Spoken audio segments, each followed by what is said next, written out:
नमस्कार, मैं हूं निकेता साने खंगाल और आप देख रहे हैं यूसीएन न्यूज़ और यूसीएन विशेष में आपका स्वागत है। टेक्नोलॉजी इसने हमारी लाइफ को कितना आसान बना दिया है।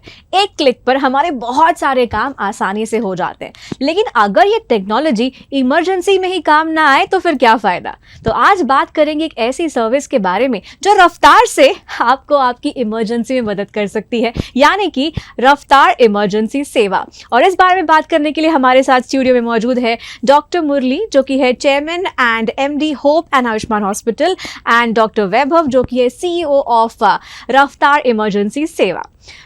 जैसा मैंने कहा कि टेक्नोलॉजी जो है वो हमारे लिए काम आसान करने के लिए होती है, और ऐसे में जब इमरजेंसी होती है तब ये टेक्नोलॉजी हमारे बहुत फ़ायदे की चीज़ होती है। तो कैसे आप लोगों ने सोचा कि आपको रफ्तार इमरजेंसी सेवा को शुरू करना है, और ये है क्या और ये काम किस तरह से करता है? डॉक्टर वैभव, मैं ये आपसे जानना चाहूँगा। Thank you very much. ये जो सेवा है, नाम जैसा है रफ्तार, और इमरजेंसी में रफ्तार अगर नहीं है तो मेरे ख्याल से इमरजेंसी का कोई मतलब नहीं होता है। तो ये रफ्तार इमरजेंसी सेवा, और इमरजेंसी सेवा और ख़ासतौर से मेडिकल इमरजेंसी सेवाओं में कई बिंदु होते हैं। पेशेंट एक जगह है, एक्सीडेंट कहीं और है, हॉस्पिटल कहीं और है, एम्बुलेंस कहीं और है। तो इसके लिए एक ऑर्गेनाइज्ड वे ऑफ कोऑर्डिनेशन होना चाहिए, जिसमें आजकल की जो टेक्नोलॉजी है, ये टेक्नोलॉजी इतनी कमाल की कि आपके टास्क को बहुत ही ट्रांसपेरेंट और फास्टर तरीके से बनाती है। तो इसमें कोई रॉकेट साइंस नहीं, ये सिर्फ एक ख्याल है, और उस ख्याल को हम दोनों डॉक्टर बीके मुरली और हमने सोचा कि इसको हम लोग ग्राउंड पे उतारते हैं, क्योंकि टेक्नोलॉजी का इस्तेमाल आजकल बढ़ता जा रहा है, और उसका मेडिकल सर्विसेज में अगर होता है तो यहाँ किसी की जान माल बचने की बात होती है, जो मेरे ख्याल से सबसे बड़ी अनमोल चीज़ होती है। तो यही एक humanity based act of kindness वाला हमारा जेस्चर था, और हम दोनों मेडिकल प्रोफेशन को डील करते हैं, और हमने कई पेशेंट्स को आधे रास्ते में मरते हुए देखा हुआ है, सुना हुआ है, तो वो सारी चीज़ें यहाँ नहीं होना चाहिए। बस यही एक सिंपल सा। तो यदि पिज्ज़ा 30 मिनट्स में पहुंच सकती है तो एम्बुलेंस क्यों नहीं? और ये स्टार्ट करने के पीछे एक कहानी है। एक पीयूष आहूजा करके एक मेरा दोस्त था, उसको हार्ट अटैक हुआ, और हम उसके पेरेंट्स उसको एक क्लिनिक के लेके गए जो घर के पास था, लेकिन वो क्लिनिक के डॉक्टर ने बोला कि उसको तुरंत हॉस्पिटल ले जाना पड़ेगा। उसने अपने खुद का कार दिया वो पीयूष आहूजा को हॉस्पिटल पहुंचाने के लिए, लेकिन वो रास्ते में ही उसकी जान चली गई, क्योंकि वो एम्बुलेंस पहुंची नहीं टाइम पे। तो ये एक टर्निंग पॉइंट था मेरे लाइफ में, और मैं और वैभव मिलके ये प्रोजेक्ट हमने शुरू किया। और आप दोनों मेडिकल फील्ड में इतने सालों से काम कर रहे हैं, तो आपको महत्व पता है कि किसी की भी जान अगर बचानी है तो उसे टाइम पर हॉस्पिटल पहुंचाना कितना ज़रूरी होता है, राइट? सर, आप जब ये रफ्तार इमरजेंसी सेवा आप दोनों जब शुरू कर रहे थे, या जब आप सोच रहे थे, या सिर्फ जब ये सोच थी, तो जब ये अब प्रैक्टिकलिटी में उतर रही है या उतरी है, तो बहुत सारे चैलेंजेस आपको आए होंगे। क्योंकि कई बार हम जब प्लान करते हैं तब पेपर पर प्लान कुछ और होता है, लेकिन जब हम उसे एक्चुअली करने की कोशिश करते हैं तो चैलेंजेस आते हैं, प्रॉब्लम्स क्रिएट होते हैं। तो आप लोगों ने कौन से प्रॉब्लम्स हैं जो फेस किए और उन्हें ओवरकम किया टू लॉन्च दिस सर्विस? सबसे पहले ये बात बोलूँगा, इस दुनिया में कोई भी नई चीज़ जब होती है तो बिना चैलेंज के खड़ी नहीं होती है। तो ये जो कंसेप्ट था, ये जो कोशिश है, ये लोगों को समझाना और उसको ग्राउंड पे रियलिटी में उतारना। फॉर्चुनेटली मैंने वर्ल्ड की बिगेस्ट EMS सर्विसेज के साथ में एज ए मेडिकल डायरेक्टर काम किया है, 8-10 देशों में काम किया हुआ है। तो हैंड्स ऑन एक्सपीरियंस होने की वजह से इस मध्य भारत में, मुंबई वगैरह में होगी शायद है, बट मध्य भारत की और नागपुर नगरी के हिसाब से ऐसी सेवाएं होना चाहिए, क्योंकि अभी इस विदर्भ के इस क्षेत्र का काफ़ी प्रोग्रेस हो रहा है, ट्रैफिक बढ़ रहा है, एक्सीडेंट्स बढ़ रहे हैं, सारी चीज़ें बढ़ रही है। तो जब चीज़ें हो रही है तो उसके हिसाब से ये सेवाएं भी मिले तो ज़्यादा बेहतर। सर, मुरली सर, सेंट्रल इंडिया का कहीं ना कहीं मेडिकल हब नागपुर को कहा जाता है, और आप 2 हॉस्पिटल्स के डायरेक्टर हैं, तो आपको पता है कि पेशेंट को टाइम पर पहुंचाना कितना ज़रूरी होता है। तो हॉस्पिटल्स किस तरह से एड ऑन मदद कर पाएंगे इस ऐप में, कैसे जुड़ पाएंगे, कैसे बाकी हेल्थ केयर के जो लोग हैं वो कैसे इसमें कॉम्प्लीमेंट कर सकते हैं, कैसे जुड़ सकते हैं? देखिए, हॉस्पिटल्स, हर हॉस्पिटल के पास एक एम्बुलेंस रहता है, लेकिन मुझे समझ में नहीं आता कि एम्बुलेंसेस को हॉस्पिटल में क्यों पार्क करके रखते हैं। एम्बुलेंस की ज़रूरत हाई ट्रैफिक जोन्स में है, तो हॉस्पिटल्स को ये नेटवर्क में ज्वाइन करना चाहिए, ताकि जहाँ सबसे ज़्यादा ज़रूरत है वहाँ पे एम्बुलेंसेस रहे। तो ये नेटवर्क से हम एम्बुलेंसेस को हाई ट्रैफिक एरियाज में पार्क करते हैं ताकि वहाँ से जो रिस्पांस टाइम है वो कम से कम हो। तो ये हॉस्पिटल्स एक बहुत अहम ये एक लिंक है ये पूरे सिस्टम में। और हॉस्पिटल्स में यदि पेशेंट्स टाइम पे पहुंचते हैं within the golden hour, तो हम लोग काफ़ी कुछ कर सकते हैं as a hospital. Like suppose arterial injury है, खून की नली फट गई है, तो उसका एक गोल्डन पीरियड रहता है कि वो 6 घंटे के अंदर उसको इंटरवीन करें, उसको ठीक करें। लेकिन हमने कई बार देखा है कि पेशेंट्स बहुत लेट हो जाते हैं, हम कुछ नहीं कर पाते हैं, उनका पैर काटना पड़ता है। ऐसे ही हेड इंजरीज में भी वो एक गोल्डन आवर रहता है एक तो ऐसे जो हॉस्पिटल्स यदि ये सिस्टम में जुड़ जाते हैं तो कई जाने हम बचा सकते हैं, कई लिम्स हम सेव कर सकते हैं। वैभव सर, आपसे पूछना चाहूँगी कि ये जो सेवा है ये कहीं ना कहीं टेक्नोलॉजी बेस्ड सेवा है। इमरजेंसी में लोगों तक पहुंचाना है, नेटवर्क बिल्ड करना है ताकि लोगों को जब ज़रूरत पड़े तब उन तक एम्बुलेंस सर्विसेज जो है वो प्रोवाइड की जा सके। तो इसकी अगर टेक्नोलॉजी के बारे में बात करूँ, टेक्निकल एस्पेक्ट के बारे में अगर इसकी बात करूँ, तो ये काम किस तरह से करता है और कैसे आप कनेक्ट कर रहे हैं लोगों को, किस माध्यम से कनेक्ट कर रहे हैं? काफ़ी डीप नेटवर्क सिस्टम है, लेकिन इसका जो फेस है that is a QR code. Okay. तो आजकल जैसे ना कि फ़ोन उठाइए, डायल करिए, डायल करने के बाद में पल्स जाती है और उसके बाद में कॉल लगता है। स्कैन कोड में it's faster than calling a phone to phone.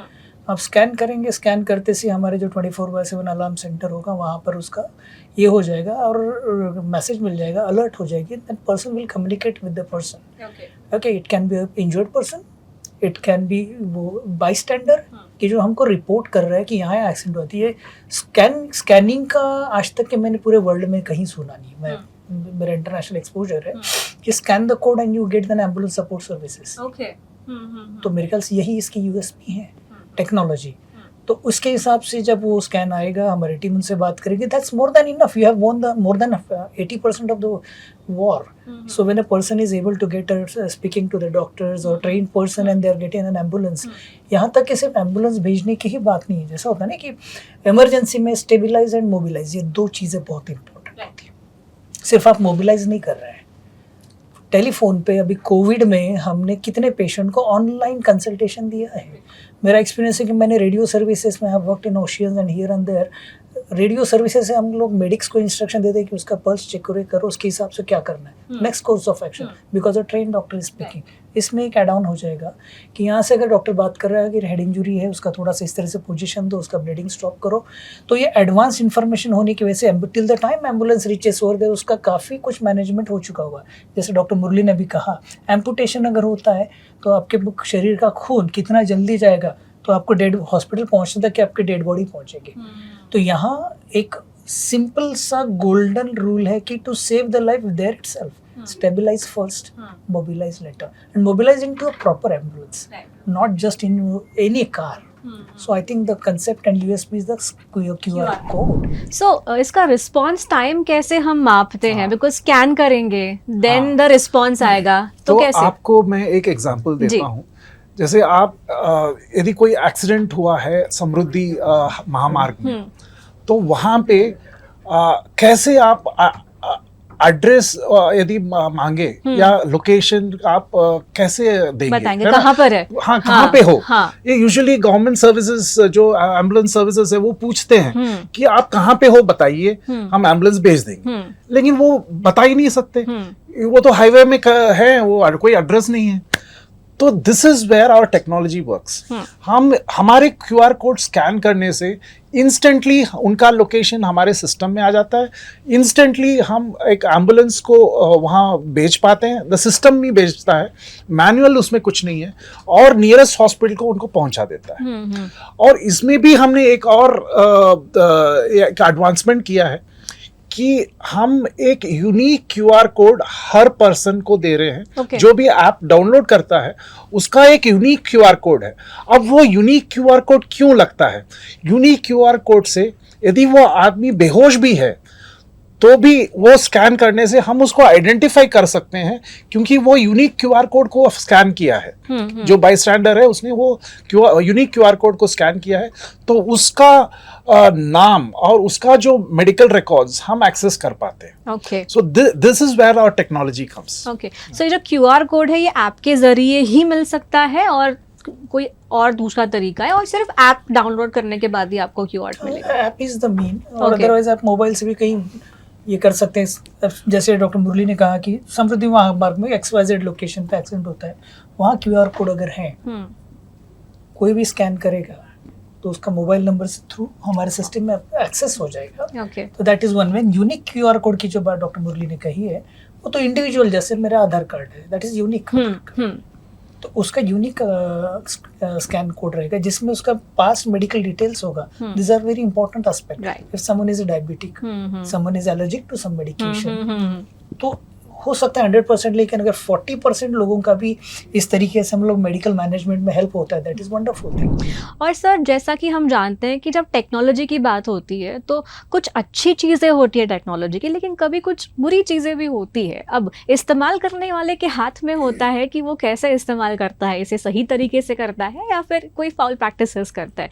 तो यहाँ पर अगर मैं एथिक्स की बात करूँ तो कैसे इंश्योर किया जाएगा आपकी तरफ से कि ये जो प्रोग्राम है, हमारा जो इमरजेंसी सेवा है, यहाँ पर एथिकल प्रैक्टिसेस हो, कुछ भी दूसरी चीज़ ना हो?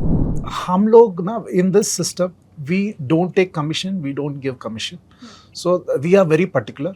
और हमने एक कॉर्पस फंड हमने तैयार किया है, ताकि यदि कोई मर रहा है, उसके आजू बाजू कोई मदद करने के लिए नहीं है या पे करने के लिए नहीं है, तो उनके लिए हमने एक कॉर्पस फंड तैयार किया है, ताकि any dying person is brought to the nearest hospital in the quickest possible time without worrying about who will pay. तो हम ये दिस इज हाउ जो कैब सर्विसेज हैं, जो टेक्नोलॉजी हमने डुप्लीकेट किया है और हमारा सर्विसेज है, इट्स वेरी मोर और लेस सिमिलर, लेकिन हमारे इसमें we don't worry about who will pay in a dying situation. और हम वो we fund those people who are dying, and then not only that, because the government is now going to cover all accident expenses. 1st of July से government has declared कि they will cover all accident expenses up to 1 lakh rupees.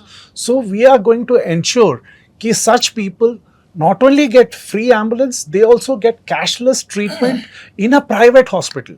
जो योजना के hospitals हैं, वहाँ जो partner hospitals हैं, वहाँ नियरेस्ट योजना हॉस्पिटल में ले जाके उनका ट्रीटमेंट भी हम फ्री ऑफ चार्ज करेंगे। So ethical is very important. हाँ, The basic concept of ethics is itself is to just be a act of kindness, जिसको बोला है, जी, ठीक है, जिसमें कोई मर रहा है, किसी को चोट लगी है, यहाँ है journey from A to B, from the spot of accident till the time of the treatment modalities or treatment facilities, and we are facilitating that with the help of the QR code and the ambulance services.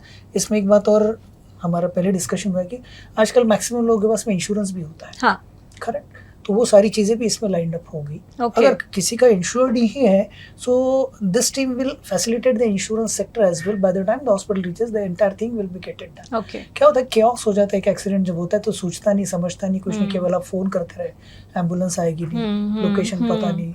यहाँ एक एक minute, कई बार 10 में से अगर एक accident का भी बहुत क्रिटिकल है, उसका अगर हम 5 मिनट में अगर सेव करते हैं, I think that is the ethics, correct. Right. Rest all the things will be very transparent on the table and on the paper. Okay, so ambulances की अगर बात है सर, या इमरजेंसी मतलब नंबर्स की अगर बात है, तो there are many numbers available जो गवर्नमेंट ने ही प्रोवाइड किए हैं कि एक्सीडेंट होता है या फिर कुछ होता है तो we can dial those numbers. So हमारा ये जो इमरजेंसी सेवा है, रफ्तार, ये जो हमारा इमरजेंसी सेवा है, ये कैसे कॉम्प्लीमेंट कर रहा है इन नंबर्स को भी? तो we are complementing the government emergency services. We are not in competition. अब what we do is, जहाँ पे we sometimes don't have vehicles in villages. जैसे एक तालुका में एक गाड़ी है, एक एम्बुलेंस है, तो हम लोग उनके सर्विसेज अवेल करते हैं, उनको जो लोकेशन है हम उनको भेजते हैं। बाकी उनके जो फर्स्ट एड का जो डूज एंड डोंट्स है वो भी हम भेज पाते हैं, उनका मेडिकल रिकॉर्ड्स भी हम भेज पाते हैं। तो we are complementing the already available government emergency services. So that is one thing that we are able to do. And in addition, we also have a excellent call center, help desk है, जो 2 second के अंदर हम उठाते हैं। हमारा call centre engage कभी नहीं रहता और आपको ये नहीं बताएगा कि dial 9 to get this person और dial 8 to this person. Within 2 seconds, we call back a person or lift the phone. So we have an excellent professionally managed call center. We have a smart network of ambulances and of course the technology. Okay, मतलब response time भी बहुत कम है। हाँ. और ना सिर्फ urban localities बल्कि rural localities में भी ये हाँ. सर्विसेज जो है वो लोगों को आगे जाकर मदद कर रही है, कर सकती है, राइट। सो अब मैं आपसे पूछना चाहती हूँ कि जैसे कोई सर्विस मतलब रफ्तार इमरजेंसी सेवा में कॉल कर रहा है तो उनको, जैसे आपने भी क्या कोई फीडबैक सिस्टम या फिर कोई ऐसी चीज़ रखी है जिससे आपको पता चले कि कैसे आपको भी अपने आप को अपडेट करना है? बिकॉज टेक्नोलॉजी है तो उसमें तो हमें अपने आप को अपडेट करते ही रहना पड़ता है। तो क्या कोई ऐसा सर्विस आपने रखा है जिससे आप भी अपडेट हो सके? तो लाइक कैब सर्विसेज जो हम we are used to nowadays, तो वैसे सर्विसेज में हम लोग रेटिंग्स और रिव्यूज देते हैं। Exactly same thing we have replicated in our system और वी हैव मेड श्योर कि यदि ये एम्बुलेंस ड्राइवर का यदि रेटिंग 3.5 के नीचे जाता है तो he doesn't get another call from us. So he has to make sure कि he gives the best of services to be associated with our services. So in our system not only do the passengers और जो accident victims and बाईस्टैंडर्स वो rating देते हैं, हमारे telecallers भी उनको rate करते हैं कि उन्होंने सक्सेसफुली कैसे उनको रेस्क्यू करके हॉस्पिटल पहुंचाया। Right. So all this is very important in our system. Sir जैसा कि मुरली सर ने भी बताया था कि रिस्पॉन्स टाइम हो या फिर एक्सीडेंट स्पॉट से लेकर तो हॉस्पिटल पहुंचने तक का जो एक क्रूशियल टाइम होता है वो बहुत ही इंपॉर्टेंट टाइम होता है। उसमें अगर सही सर्विस, सही एम्बुलेंस टाइम पर आ जाए तो बहुत फ़ायदा होता है। कोई ऐसा एक एग्जांपल आप शेयर करना चाहेंगे कि रफ्तार इमरजेंसी ऐप की वजह से या एम्बुलेंस की वजह से आप जान बचा पाए हैं और वो जो क्रूशियल टाइम है वो सेव हो गया है? हर एक हमारे दोनों के इंडिविजुअल मेडिकल हिस्ट्री में तो बहुत है। रफ्तार का भी लॉन्च संडे ही हुआ है। राइट। तो अभी रिसेंटली एक हाईवे में एक्सीडेंट हुआ जहाँ पे एक आदमी अपने कार में फंस गया था। यानी the car was so crushed कि उसका पैर उसमें फंस गया और वो पैर वो निकाल ही नहीं पा रहे थे। क्यों? But we have a network of rescue vehicles जो जिसमें जो लोग वो नेटवर्क में हैं वो एक टूल्स, एक मैकेनिक्स हैं जो मॉडर्न टूल्स लेके वो वहाँ तुरंत पहुँचे और उसको जो काट के वो मेटल को काट के उसका पैर बचाया और हाँ हम हमारे यहाँ जल्दी लेके आए तो हम उसका पैर बचा पाए। So not only are we having ambulances in our network, I say rescue vehicles and medivans also are in our network. Medivans क्या है?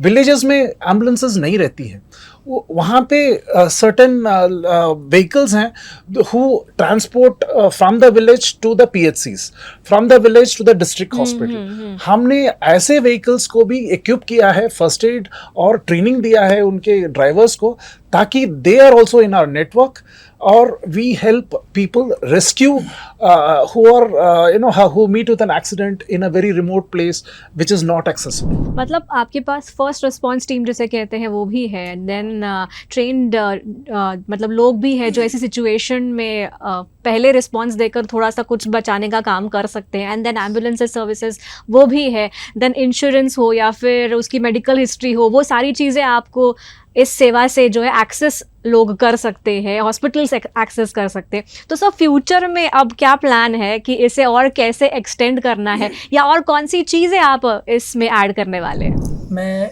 जैसे अभी India is the populest country on the world, ठीक है, we have top China, yes, and we are growing high with the developments. Roads are good, accidents are also increased.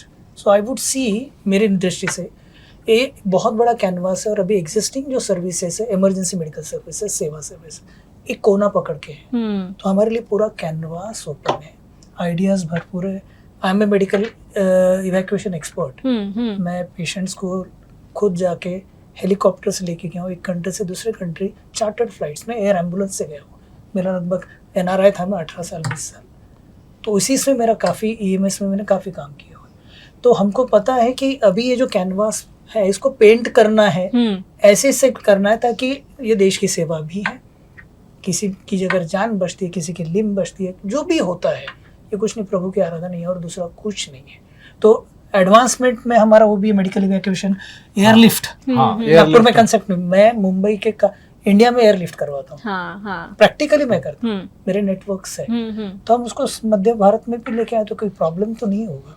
तो हमने ये decide किया है कि अगले 6 महीने में हम 20 सिटीज़ में ये सर्विसेज प्रोवाइड करेंगे और अगले 1 साल में अनदर 40 सिटीज़ में we will be providing these services. So this is our goal, and with the support of like-minded people, we are sure we'll be able to achieve. And definitely with the services on the ground. जैसे feedback की आपने बात जी करी है ना, जी जब तक कि आपका सर्विसेज टू द पॉइंट नहीं होता, टू द सक्सेस पॉइंट नहीं होता, टू द सेटिस्फेक्शन पॉइंट नहीं होता, तो उसमें ग्रोथ नहीं। तो वही हमारा मेन कंसेप्ट है कि we will believe and deliver more on the training aspect of our team, that starts from the communication to the critical management.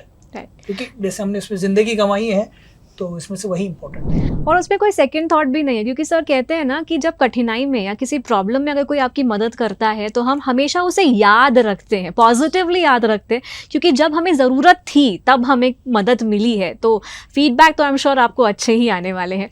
तो सर हम जब भी एथिकल प्रैक्टिसेस के बारे में बात कर रहे थे तो मैं या आप लोग भी जनरली ये देखते होंगे कि आज भी एम्बुलेंसेस को रास्ता नहीं दिया जाता। अगर सिग्नल होता है या कुछ होता है तो पहले मैं जाऊं। ये मेंटालिटी बदल रही है। ऑफ कोर्स ऐसे कई वीडियोस भी हमने देखे होंगे, हमारे शहर में भी कई बार हम देखते हैं कि हाँ एम्बुलेंसेस को जगह दी जाती है, लेकिन कई बार लोग नहीं जाते सामने। तो ऑफ कोर्स आप एम्बुलेंस सर्विसेज अभी आप शुरू की है आपने, और आप दोनों डॉक्टर्स हैं मेडिकल फील्ड में, आप जानते हैं कि ये कितना इम्पॉर्टेंट है। तो आप क्या मैसेज इंडिविजुअली देना चाहेंगे लोगों को जो इस वक्त आपको देख रहे हैं? ये जो आपने जो बोला कि एम्बुलेंसेस हटते नहीं हैं, ये तो बहुत इम्पोर्टेंट है। लेकिन इससे भी इम्पोर्टेंट, यदि बाईस्टैंडर, यदि एक्सीडेंट हुआ आदमी एक पड़ा है रास्ते पे, उसको मदद करने की कोशिश नहीं करता, तो वो कितनी बड़ी बात है। तो we want to encourage random act of kindness. उसके लिए हमने क्या किया है कि anybody who scans for a dying person, उनको हमने पॉइंट सिस्टम दिया है। यानी उनको 100 पॉइंट्स हम देते हैं ताकि he becomes a VIP in our system. उनको हम रैक्टिविस्ट बोलते हैं, और उनको यदि ऐसा कुछ हुआ तो he gets a very VIP sort of service to us. We cover his accident history insurance and all. So there are a lot of advantages we give a person who is willing to do random act of kindness. So we want to reward him with points which can be redeemed as service or product in our system. For various products which he can redeem. शाबाशी देने के अलग अलग तरीके होते थे। एक तरह ractivist, random act of kindness, activist. So देखिए, किसी की भी आप अगर अच्छे दिल से, तहे दिल से तारीफ करें ना, बाकी इनाम कितना बड़ा कितना छोटे की बात नहीं, भावना बहुत बड़ी है। मेरे ख्याल से जीवन दान से बड़ा दान इस दुनिया में और कुछ नहीं है। तो ये सारी कोशिशें लोगों के मदद के थ्रू ही होगी, और मेरे ख्याल से समय के साथ में देश बदल रहा है। लोग भी समझेंगे कि अगर कोई एम्बुलेंस गुजर रही है तो जरा मैं बाजू हट जाऊँ थोड़ा सा। हाँ, क्योंकि अक्सर आपने देखा होगा कि अगर कोई एक्सीडेंट होता है या कुछ होता है तो पहले फोन निकाल कर they want to shoot that. Phone निकालेंगे, QR कोड स्कैन करें। हाँ, अब निकालेंगे, but to scan the QR code, right. मांगने वाले कि फोटो भी भेजे। हाँ, क्या होता है ना कि आप आजकल लोग बहुत ही हैंडी मोबाइल यूज करते हैं, तो उसमें स्कैन भी करिए और उसका फोटो भी भेजिए, ताकि हमको एडवांस इन्फॉर्मेशन मिले कि उसकी हेड इंजरी है, चेस्ट इंजरी है, करंट कंडीशन क्या है, सो दैट आप उस तरह से उसे treatment will be prepared for, कहाँ भेजना है, ट्रीटमेंट प्लान कैसा होगा। तो हम उसको ऐसी जगह भेज सकते हैं जहाँ न्यूरो सर्जन है, न्यूरोलॉजिस्ट है। तो ये सारी चीजें हमारे एडवांस प्लानिंग का एक हिस्सा होता है। Right. और ये जब स्कैन करते हैं, ये सारी चीज़ें हमारे जो पैरामेडिकल स्टाफ होता है उनको एडवांस में मिल जाती है। Before they reach on the accident site they know what is this, उसका हाथ टूटा है, ब्लीडिंग है या बेहोश है या हार्ट अटैक है। अभी हार्ट अटैक में तो कोई चोट नहीं लगती, कोलैप्स होता है बंदा, वहाँ सीपीआर और एईडी के साथ में भेजना है। ये सारा एडवांस प्लानिंग की बात है। मतलब एग्जाम देने से पहले उनको पता होता है हाँ। कि कौन सा सब्जेक्ट का एग्जाम है, क्वेश्चन नहीं पता होता, क्वेश्चन नहीं, कौन से सब्जेक्ट का एग्जाम है, मतलब वहां पे जाकर सरप्राइज ट्रीटमेंट नहीं, थोड़ा मेंटली प्रिपेयर्ड होते हैं कि भाई इस चीज को हमें इस चीज को ट्रीट करना है या इस चीज को पहले फर्स्ट एड करना है या पहले स्टेबलाइज करना है, वो उन्हें पता होता है। और उसमें सबसे ज्यादा मदद होती है उस पेशेंट की, हाँ। उसका एक एक अमूल्य क्षण वो बचता है। इसमें I wanted to talk about the technology. तो हॉस्पिटल मैनेजमेंट सॉफ्टवेयर हमारा AI integrated hospital management software है। जो AI है वो पूरा इलेक्ट्रॉनिक मेडिकल रिकॉर्ड जो पेशेंट का है उसको समराइज करके जो बाईस्टैंडर को एक 10 लाइन का डूज एंड डोंट्स भेजता है। इन्हें फर्स्ट एड में आप ये करिए, ये मत करिए, और ये उनका लड़के का नंबर है, ये उनके पिताजी का नंबर है। ऐसे जो क्रिटिकल 10 लाइन का SMS इंस्टेंटली चला जाता है जो रजिस्टर्ड विक्टिम्स हैं। एक और चीज़ हमारे टेक्नोलॉजी में हमने ये किया है कि रजिस्टर्ड विक्टिम्स हॉस्पिटल पहुंचने के पहले इंस्टेंटली वो हॉस्पिटल को हमारा एंटायर इलेक्ट्रॉनिक मेडिकल रिकॉर्ड ये द्वारा समराइज करके उनको एक detailed electronic medical record hospital पहुंच जाता है। तो इससे हॉस्पिटल्स प्रिपेयर्ड, उनका ब्लड ग्रुप पता रहता है, उनके एलर्जीज पता रहते हैं, करंट मेडिकेशन क्या चल रहा है वो पता रहता है, उनका पास्ट मेडिकल हिस्ट्री पता रहता है। तो they are prepared to treat such a patient, and all this is automated, instant. As soon as a scan is called, एक scan करते ही within 2 seconds all these activities are done automatically. So that is how we are able to reduce the response time in an emergency. So technology जो है वो हमारी मदद के लिए और इसका सही इस्तेमाल हमें करना चाहिए। तो मैं आपसे ये कहना चाहूँगी कि रफ्तार इमरजेंसी सेवा ऐप आप ज़रूर डाउनलोड कीजिए, क्योंकि कहते हैं ना कि मुसीबत या इमरजेंसी कभी बताकर नहीं आती, हमें हमेशा इसके लिए प्रिपेयर रहना चाहिए। और मोबाइल में इतने सारे ऐप है, तो एक ऐप जो आपकी जान बचा सकता है वो तो मोबाइल में होना ही चाहिए। तो प्ले स्टोर पर आपको रफ्तार इमरजेंसी ऐप मिल जाएगा। इस ऐप को अपने मोबाइल में हमेशा रखिए। और मैं हमेशा से कहती हूँ कि अगर कोई मुसीबत में है तो उसकी मदद करने से पहले सोचिएगा मत, उसे शायद आपकी मदद की ज़रूरत है, तो बिना सोचे उसकी मदद कीजिए ताकि आपकी वजह से किसी की जान बच सके। और ऑफ कोर्स ये ऐप अपने मोबाइल में रखिए और सेहतमंद रहिए, सेफ ड्राइव कीजिए और अपना ख्याल रखिए और देखते रहिए UCN न्यूज़।